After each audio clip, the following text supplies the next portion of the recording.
There's a special kind of silence that hits a room when you realize you're being replaced by someone who thinks a pivot table is a trendy dance move. The CEO cleared his throat like he was announcing a prostate exam, not a professional betrayal. I'd barely sat down when he gestured toward a kid in a wrinkle-free suit and gelled hair so shiny it could blind satellites. "Jessica, this is Ryan, my nephew. He just finished his MBA." The kid stuck out his hand like he expected a trophy. "I'm excited to learn from you." "Big fan of spreadsheets," he said like it was a foreign word. The CEO continued, "He's going to shadow you. Learn the ropes. He needs someone sharp to help him grow into a leadership role," which, translated from executive to human, meant babysit this smug larva while he ruins everything I've spent 15 years building. But I smiled, nodded, and said, "Of course. Happy to help." Because women like me don't roll our eyes in boardrooms, we weaponize patience. If you're still listening, bless your suspicious little heart. Only 10% of folks actually subscribe to hear the rest of these glorious train wrecks. So if you're enjoying the ride, hit that subscribe button and toss us a like. It keeps the team fueled with coffee and spite. Anyway, the first thing Ryan did was ask if we could change our project folders from alphabetical to vibe-based sorting. No, really. I thought he was joking until he pulled up a pastel-colored Kanban board labeled Big Brain Energy. He'd color-coded projects by cool factor. He put the flagship client under me because, and I quote, "they don't use Instagram." But I bit my tongue, because this wasn't my first rodeo. I'd seen worse. Midlife crisis consultants who thought synergy meant wearing matching hoodies. I figured I could mold him. Teach him enough real strategy that he wouldn't light the company on fire trying to reinvent PowerPoint. Maybe even turn him into a half-decent executive. And selfishly, I thought maybe, just maybe, mentoring the CEO's golden boy would secure my seat at the table for the long haul. So I gave him the good chair in client meetings. Let him stumble through intros while I subtly course-corrected with a well-timed nod or follow-up. When he forgot to prepare the Q3 revenue forecast for a $1 million proposal, I stayed up till midnight fixing it. No credit, no mention. Just a line at the bottom, compiled by R. Dorsey. "People warned me. You're making yourself obsolete," a colleague whispered over coffee one morning, eyeing Ryan's name popping up on more email threads. "If he's the future. Or does that leave you?" But I brushed it off. "He reflects on me," I said. "If he rises, so do I." I didn't realize I was teaching a python how to crawl into my bed and strangle me in my sleep. Ryan got bold, started making decisions without looping me in, slid into meetings I wasn't invited to, then used my own language, verbatim, to pitch half-formed ideas I'd floated months ago. I noticed the shift when people started asking him questions they used to ask me, when he stopped taking notes and started answering them instead. Still, I stayed the course. 2 years. 2 entire years I played the long game. I cleaned up his messes, coached him through negotiations, even ghost-wrote entire proposals under his name because he said his personal voice wasn't coming through. That personal voice, a Frankenstein monster of LinkedIn buzzwords and stolen phrases from my old decks. But the real kicker, the moment I should have seen the guillotine swinging, was at the holiday party. The CEO toasted Ryan as our rising star, said he was transforming our approach to innovation. I stood there holding a plastic cup of warm Pinot Grigio while Ryan winked at me like we shared an inside joke. We didn't. It was just signaling that he'd gotten everything he wanted, and I hadn't even realized I'd handed it to him on a silver platter. That night, I stared at my ceiling fan spinning like a roulette wheel and wondered what kind of fool I'd become. I wasn't angry yet, not really. I was calculating. The kind of quiet you feel before a thunderstorm splits the sky open, because something told me this kid wasn't done. And when he made his next move, I'd be ready. I once rewrote an entire investor pitch while stuck in a Starbucks bathroom, because Ryan, in his infinite wisdom, thought off the cuff meant showing up with zero prep and a 3-slide deck that included a gif of a dancing banana. That particular meeting was with a venture partner who could have doubled our funding pipeline. Ryan led it. I salvaged it. I smiled while he took credit and waved to the receptionist on the way out like he was Bono. He called it synergy. I called it duct tape on a dumpster fire. Week after week, I tightened the bolts behind his every success. His tone with clients used to be pure frat boy, too many bros, not enough clarity. I coached him out of that phrase by phrase. When he referred to our flagship client CFO as Debbie in a follow-up email, her name was Deborah, and she carried a machete in her tone, I called him into my office and said, flatly, "If you want to be taken seriously, stop writing like you're texting your fantasy football league." He blinked, said, "Got it," and added an emoji to the next draft. I rewrote that one too. The first 6 months I chalked it up to mentorship, growing pains. He was green and I was the sharp edge meant to shape him. I taught him which numbers mattered in quarterly reports, what phrases calmed skittish board members, and how to navigate the minefield of passive-aggressive leadership emails. Even Ghost wrote his first company-wide memo. He told me he wanted it to feel visionary, like Steve Jobs, but, quote, not so dead. By month 9, he'd started ending sentences with "per my last email," even when it was his first. And my inbox started feeling thinner. People were replying to threads I was never CC'd on, threads that were clearly based on strategies I'd spent months developing. When I asked Ryan about one, he He gave a half smile and said, "Oh, I figured you were too busy to weigh in. Didn't want to bog you down." Bog me down? That was my project, my framework, my architecture that he was now confidently presenting as his own, decked out in pastel branding and self-assigned acronyms that made it sound like he'd invented synergy itself. I bit my lip, took the high road, again, because I wasn't about to torch the bridge I'd spent 2 years carefully walking across. Not yet. One morning, found a draft pitch deck on the printer, labeled Ryan Dorsey Vision 2026 Fina L Final V3, PPTX. Inside were slides I had built. Language I had written, my words, my structure, my strategy, all scrubbed of my name like I'd never existed. The only credit line at the bottom, presented by Ryan Dorsey, VP Strategy. He wasn't VP yet, but clearly in his mind he'd already arrived. Still, I let him present it. I even helped polish it the night before, because I told myself he reflects on me. If he rises, so do I. That's what I believed. Or maybe that's what I needed to believe so I didn't feel like I was sharpening the knife he'd eventually plant in my back. Others noticed. My old colleague Ava, the kind who keeps receipts and snacks in the same purse, pulled me aside one afternoon and said, "Jess, when are you going to stop writing love letters to the man planning your funeral?" I laughed it off, told her it was part of the plan, that building an ally in the executive suite meant playing the long game, that I'd get mine when the dust settled. But the dust never settled, it thickened. Ryan started forwarding client emails to our boss with his own commentary. My idea is getting traction. Happy to see my pilot resonating. Each thread, built on foundations I laid. Calls I took. Nights I spent stitching the pieces together while he hosted fireside chats with interns and posted about thought leadership on LinkedIn like he was running for office. And then came the HR roundtable. They were collecting anonymous feedback for leadership training. Ryan submitted a 5-page manifesto on modernizing outdated management styles. I saw it accidentally. Someone had printed all the responses for a summary meeting and left them in the break room. His words dripped with passive shade. Phrases like legacy thinking and lack of digital fluency.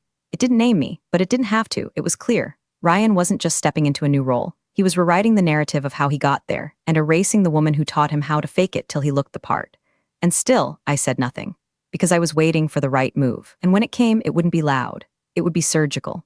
The email hit inboxes at 8:01 a.m. on a Monday, the digital equivalent of a sucker punch served with a side of croissants. Subject line, exciting leadership news. I opened it in the elevator, halfway through my first sip of coffee, already half dreading whatever buzzword cocktail was waiting inside. And there it was, written in that polished, saccharine HR tone that tries to make a decapitation sound like a company picnic. We are thrilled to announce Ryan Dorsey as Vice President of Strategic Growth, effective immediately. Ryan has demonstrated exceptional vision and leadership over the past 2 years. 2 years. My 2 years. My proposals, my pilots, my deck templates with the fonts he never remembered to change. He hadn't just taken credit, he deleted me from the story altogether. Not a single line about mentorship. Not a whisper of gratitude. I wasn't even CC'd. It was as if I'd been plucked out of the timeline like gum off a shoe. I walked into the office feeling like a ghost who could still smell toner and broken promises. People glanced up, then quickly backed down, the way you look at a car crash you're trying not to admit you enjoy. Some offered awkward congratulations, as if I'd been promoted too. Others just gave me those tight-lipped corporate smiles, the kind that say glad it's not me. By 9:30, Ryan's assistant pinged me. He'd like to meet. Brief touch base, as if we were still on the same team, as if he hadn't just clubbed me over the head with the velvet hammer of office politics. I stepped into his new office, a corner space that used to belong to a man who'd once built this company out of his garage and unpaid interns. Now it had a standing desk, faux succulents, and a whiteboard with the words "Disrupt or Die" scribbled in dry erase marker like a hostage note written by a TED talk. Ryan stood to greet me like a politician shaking hands with someone whose vote he didn't need. His posture was straight. His grin was thin, rehearsed. "Jess, glad you could come by," he said, gesturing to the chair across from him like he was offering me the last seat on a sinking ship. I didn't sit. He adjusted his cuffs like he'd been practicing this moment in a mirror. "Look, I want to be transparent with you. We're moving in a new direction, one that doesn't exactly align with your traditional approach." I let that hang in the air just long enough to make him twitch. He added, "It's not personal, just evolution. We're innovating, and that requires different energy." Different energy, I nearly laughed. The kind of energy that forgets to mute itself on Zoom while watching crypto TikToks mid-meeting? I said nothing. Just tilted my head and looked at him like I was trying to remember if I'd left the stove on, or if I was about to burn the whole kitchen down. "You've done great work here," he continued, tone all fake empathy and sterile warmth. "Truly. But it's time to give others room to grow." Others, meaning him. Meaning the boy who once asked me what an RFP was while holding a caramel frappuccino like it was a diploma. I smiled, just a small one. The kind that lives between "bless your heart" and "I dare you to finish that sentence." He mistook it for grace. "I'll loop in HR," he said. "We'll make sure the transition's smooth." "You deserve that, smooth, like sandpaper down the spine." I gave him a single nod, turned, and walked out without saying another word. The silence echoed louder than anything I could have yelled. As I passed the receptionist, she looked up with wide eyes and the quiet fear of someone who'd just seen a lion walk through a daycare. I gave her the same slight smile, because that's all I had left now: silence, poise, and a plan already simmering like a bomb set to boil. The CEO didn't call. HR didn't reach out. My keycard still worked, but the air had changed, thicker now, with betrayal and bad cologne. No goodbyes, no thank yous. Just a slow erasure, pixel by pixel. But here's the thing about ghosts. Sometimes we come back with unfinished business. I didn't cry. I didn't scream. I didn't pour wine into a coffee mug and collapse into the couch like some sad trope from a Tuesday night drama. I walked into my house, took off my heels with the slow precision of someone defusing a bomb, made a single piece of dry toast, and opened my laptop like I was about to conduct surgery on a corpse that didn't yet know it was dead. The screen lit up and I felt it, the shift, that invisible tremor behind the ribs when something inside you locks into place. Not sadness, not defeat, something colder, sharper, a kind of purpose you don't come back from. I clicked into my personal cloud drive, quiet little folder named Backup, Strategy 2019-2023. Not company property, not hosted on their systems, because women like me don't get to have bad days. We get to have insurance policies disguised as admin diligence. First tab, emails, I sorted by sender. Dorsey Ryan, there they were, chains I'd forwarded to myself at 2 a.m. after cleaning up his messes, annotated with keywords like source mismatch, proposal integrity, client retention. Second tab, pitch decks. Versions with timestamps. Slides with my initials in the metadata. Strategy flowcharts I'd designed in hotel rooms at midnight while he was busy networking on rooftop bars. But it was the third file, the one I hadn't touched since last fall, that made me pause. Transfer Innovation IP. I opened it. Inside, the original concept paper I drafted nearly a year and a half ago. Data integration model for supply chain analytics that pulled from client-facing platforms in real time. Tech specs. Use cases. Deployment paths. Annotations from my conversations with a third-party vendor who had helped me explore licensing options before I ever pitched it internally. And then, layered over that, another file. Ryan's Vision 2026 proposal, the same one that got him his shiny new title. It was my architecture. Same use cases, same projections. Except he'd changed the name from Pulse Stream to Dorsey Flow, which frankly sounded like a urinary tract issue. But the kicker, the licensing clause. See, months ago, long before I ever handed that idea over to the company, I'd entered into a personal agreement with the external vendor. A placeholder licensing contract. One that assigned ownership to me, personally, for the pilot framework. I'd even paid the retainer out of my own consulting LLC, which I kept active on the side for speaking gigs and just-in-case moments exactly like this. I remember now, I hadn't wanted to move forward with it internally until I was sure it worked. So I'd kept the skeleton of the project in my back pocket. When Ryan begged for something disruptive to present during last quarter's Innovation Summit, I'd handed him the concept like a loaded weapon. I hadn't expected him to fire it directly at my job, but he hadn't read the footnotes, hadn't checked the contract terms, didn't know the vendor required explicit written release for public-facing deployments, and he definitely hadn't realized that in pitching it without vetting the source, he'd breached half a dozen internal protocols and at least one active NDA. I leaned back, let out a slow breath, and let the rage settle into my bones like sediment. I wasn't hurt anymore. I was building a case file. I spent the next 5 hours cataloging, comparing, highlighting every instance where my original language had been copy-pasted into Ryan's version. I ran it through a plagiarism scanner just for fun, 92% match. His title page had different fonts, that was about it. At 1:34 a.m. I wrote a memo, addressed to no one, just titled Ownership Summary. It laid out the timeline. Attached screenshots, licensing docs, email confirmations, metadata trails, everything. I didn't send it, not yet. I just saved it to a flash drive, then another. Then one more, which I hid in a hollow compartment of a hairbrush in my gym bag, a trick I learned from a risk management seminar I once gave to a room full of board executives who couldn't spell litigation if you spotted them the first 6 letters. Obsolete, am I? That night, I slept like a brick tossed into a lake. Not peaceful, just deliberate, because now it wasn't just about proving my worth. It was about watching him realize too late that he'd stolen the wrong woman's work, and she had the receipts. The summons came through Outlook, of course. No courtesy call, no hallway heads up, just a sterile little calendar invite titled Strategic Transition HR Conference Room B. 30 minutes, no agenda. RSVP requested. The kind of invite that smells like a firing and tastes like a knife wrapped in corporate jargon. I accepted with one click, didn't need to ask questions. I already knew what flavor of betrayal I was about to be served. I dressed sharp that morning, not flashy, just precise. Black suit, clean lines, no jewelry except the watch I'd worn the day I signed my first C-suite contract. The one engraved with a quote from my old mentor, never blink first. HR conference room B had a view of the parking garage, which felt about right. I walked in to find Ryan already seated, legs crossed, tapping on his phone like he was about to fire up a podcast about himself. The CEO sat at the head of the table, uncharacteristically stiff, fiddling with his pen. A laminated HR rep hovered by the door like a bad smell with a clipboard. Jessica, the CEO said, offering a nod that didn't reach his eyes. Thanks for coming. Ryan chimed in with his trademark artificial warmth. Hey Jess, he said like this was brunch and not a beheading. Appreciate you making the time. I sat, crossed my legs slowly, looked Ryan in the eye and waited for the performance to begin. He cleared his throat. We've been evaluating the current structure and moving forward, we believe the organization needs to evolve. Your contributions have been foundational, but we're streamlining, reallocating resources toward a more agile model. Agile, that word again. I'd heard it used to justify firings, budget cuts, hiring his girlfriend, even canceling the company holiday party once. Agile, the corporate version of it's not you, it's me. Ryan exhaled like he was about to drop something profound. We appreciate your service, but it's time for us to embrace forward momentum without the legacy infrastructure. Legacy infrastructure. I smiled. Not the kind of smile you give someone you like. The kind you give before you pull a lever and drop the floor out from under their feet. I reached into my bag and pulled out a plain black folder. No labels, no fluff, just thick cardstock and sharp edges. I slid it across the table to the CEO, slow and silent like I was dealing tarot cards to a man who didn't know he was already dead. This is for you, I said, meeting his gaze. Read it whenever you stop laughing. He blinked. Excuse me, you heard me.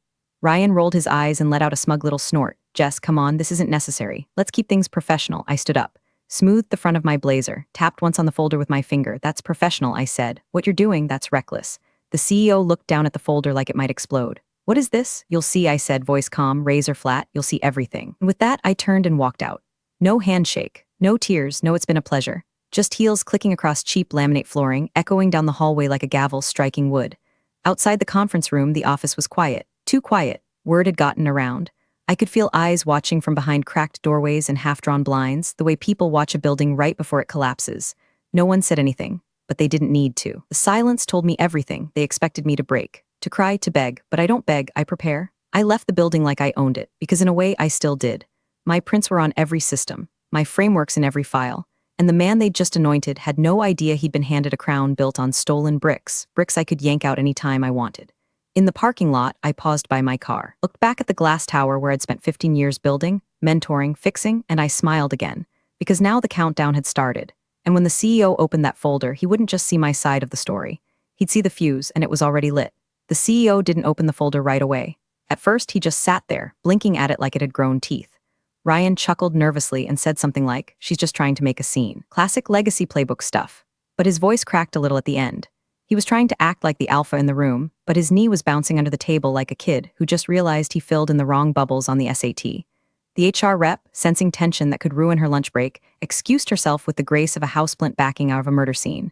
The door clicked shut, and the CEO finally slid the folder toward him. No words, just that quiet shift in energy that says something's coming. He flipped it open. First page, a printed timeline, tidy, color-coded, sourced. Jessica's original proposal, pulse stream, data-driven forecasting for dynamic supply chains. Dated, watermarked, authored under her personal LLC, not the company's letterhead.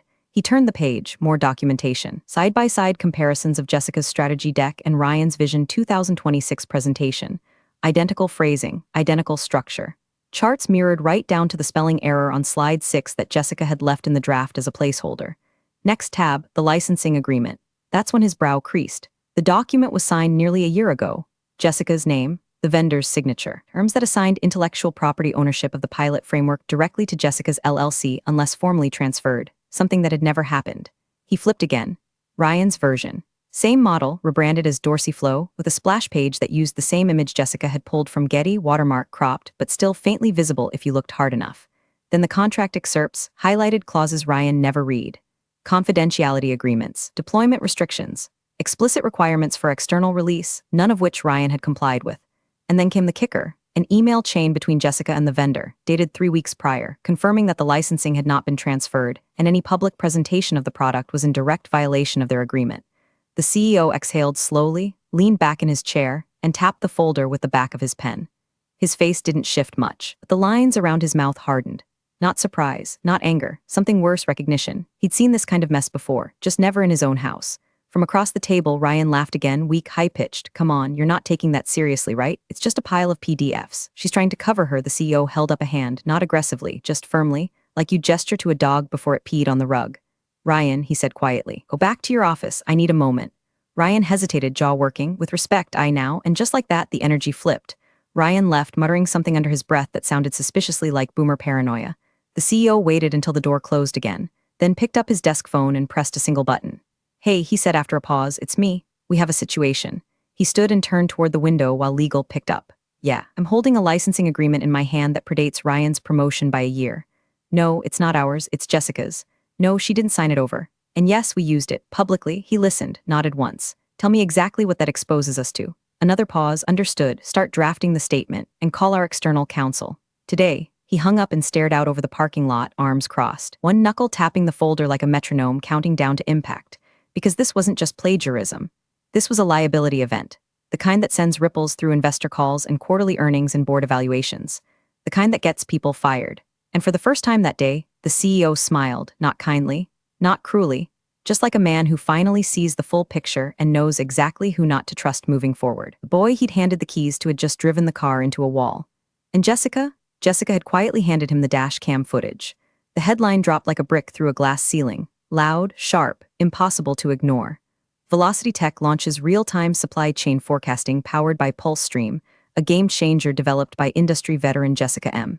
It hit the wire at 9:07 a.m. on a Thursday, and by 9:12, Slack channels at our company looked like someone had lit a match in a room full of propane.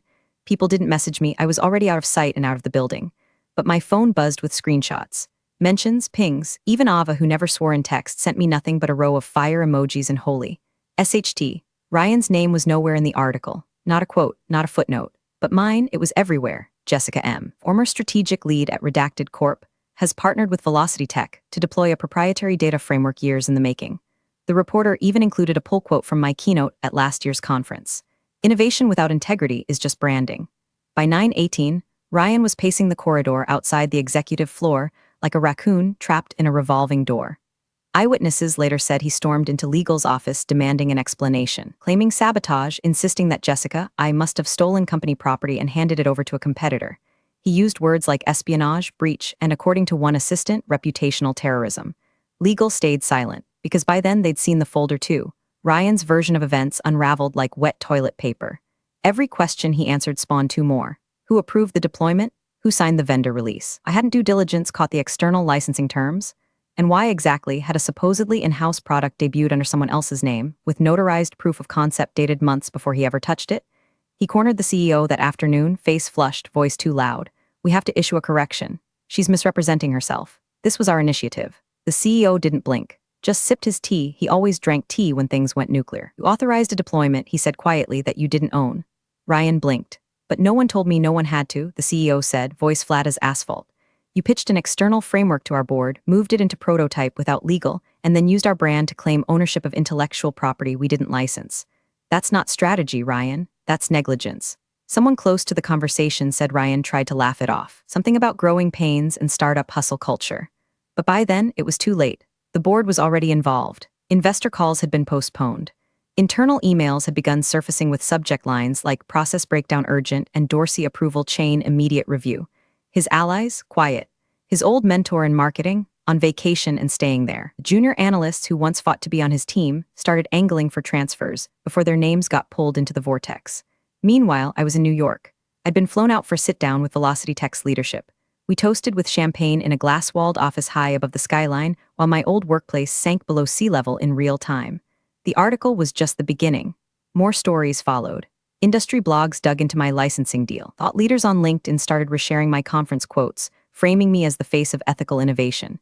And Ryan, he became a case study, an unflattering one. Whispers started among clients. Wasn't that his team's project? Didn't she mentor him? Wait, is that the same Ryan Dorsey who tanked the pilot with StratNet last year? The spiral was fast, violent, deserved, and the best part? I didn't say a single word. I let the paper trail do the talking. Let the contracts sing. Let the silence from legal hum like background music in a slow-motion implosion. Because while Ryan was busy printing his name on my ideas, I was busy printing business cards with mine. And by the time he realized he'd stolen a house built on sand, I'd already bought the beachfront next door. The board hadn't called me yet, but they would. They always do when the golden boy melts. They moved him to the cubicle by the printer. Not a metaphor, not an exaggeration. The same Ryan who once called himself an executive thought architect during a brown bag lunch was now wedged between a humming Xerox machine and the guy from IT who spoke only in acronyms. His new title, Project Integration Liaison, which translated from corporate to English meant, sit here, smile politely, and touch absolutely nothing. They didn't fire him. No, that would have been too easy. It left him hanging, stripped of authority, removed from client meetings, frozen out of strategy decks. His calendar dried up. His inbox slowed to a trickle of calendar reminders and unsubscribed confirmations. The only people who approached him were confused interns asking where the bathroom was. Coworkers stopped making eye contact in the break room. You could feel the energy shift when he entered, like someone just farted in an elevator. A few still said hey, Ryan in passing, but it sounded more like pity than respect. Even the HR manager who once defended his creative leadership style had started referring to his corner office era in the past tense. Back when Ryan was VP? Meanwhile, I was in a ballroom at the Grand Hyatt in Chicago, standing under chandeliers that cost more than Ryan's Tesla lease. My keynote at the National Supply Chain Innovation Summit had been booked months ago, but now it'd wait. I wasn't just speaking as Jessica from some corporation. I was Jessica M., the architect behind PulseStream, the woman whose name now carried a ripple effect across 5 industries and 3 boardrooms. When I walked on stage, the applause felt different. Not polite, not obligatory. It was the kind of applause you get when people know, when they've read the headlines and put the puzzle pieces together on their own. I opened with a line I hadn't planned. Sometimes the best ideas get ignored until someone else tries to steal them. That got a laugh, a real one. I talked about ethical innovation, ownership, and what it means to mentor from beneath while someone else gets lifted on your shoulders. I never said Ryan's name. I didn't need to. Every person in that room knew a Ryan. Some of them were Ryans, they just hadn't been caught yet. By the end, I got a standing ovation. Someone from Fast Company came up after and asked if I'd be open to an op-ed. I said maybe, depending on the deadline. My new employer had already suggested I limit public press until after the rollout, but they'd also offered me an equity stake. So, trade-offs. Back at my old company, things shifted in quieter ways. The CEO sent a company-wide memo. No fanfare, no finger-pointing. Just a new policy. All mentorship contributions would now be formally documented in performance reviews. Attribution would be required on collaborative projects. IP transfer protocols would be reviewed quarterly. The subtext wasn't subtle. Everyone understood what had happened, even if it wasn't spelled out. One line stood out in particular. We owe it to our mentors to honor their work before someone else claims it. The irony. Ryan was CC'd on that email. I wasn't, but I didn't need to be. I already knew. A week later, the CEO requested a private meeting with Ryan. Vague calendar title again, Executive Path Alignment. But this time, it wasn't just the two of them. A third name appeared on the invite. Mine. No last name, no company affiliation, just Jessica External Partner. Ryan saw it, according to the executive assistant. He stared at the screen for 5 full minutes before standing up, walking into the hallway and putting his forehead against the glass wall outside his old office. He stood there for a long time, just breathing, because he knew this wasn't just another HR slap on the wrist. This was the final chapter, and the woman he tried to erase was walking back through the front door, only this time not as his mentor, but as his equal or worse. His reminder. The last meeting wasn't on the regular calendar. No Zoom link, no Teams invite, just a quiet email from the CEO's executive assistant to Ryan's inbox, 10 o'clock a.m. Conference room Delta, mandatory. Ryan showed up 5 minutes early. Pale, sallow really, like all the blood had drained south and decided not to come back. His tie was crooked, his hair looked like it had been styled by a blender, and the usual veneer of arrogance had cracked into something that looked like sweat. Inside Conference Room Delta, the lights were dimmed low, strategically or accidentally. No one ever confirmed, and the blinds were drawn. A pitcher of untouched water sat in the middle of the table like a stage prop in a corporate morality play. The CEO was already seated, alone. Ryan offered a weak smile. Morning. The CEO nodded once, not looking up from a thick printout on the table in front of him. A silence passed, 10 seconds, maybe 15, that felt like being held underwater. Then came a knock at the door. Ryan turned, and there I was. Black blazer, no bag, folder in hand. My badge clipped to my waist, not the old company logo, but my new one, Velocity Tech. I walked in, sat down opposite Ryan, and opened the folder with calm precision. Nothing performative, just clean movements. Surgical, the CEO finally looked up. Not at Ryan, at me. Jessica, he said with a nod, thanks for making the time. As you know, we're entering final phase negotiations on the integration partnership. Velocity Tech's data framework will be embedded across 3 of our primary business units, pending this final discussion.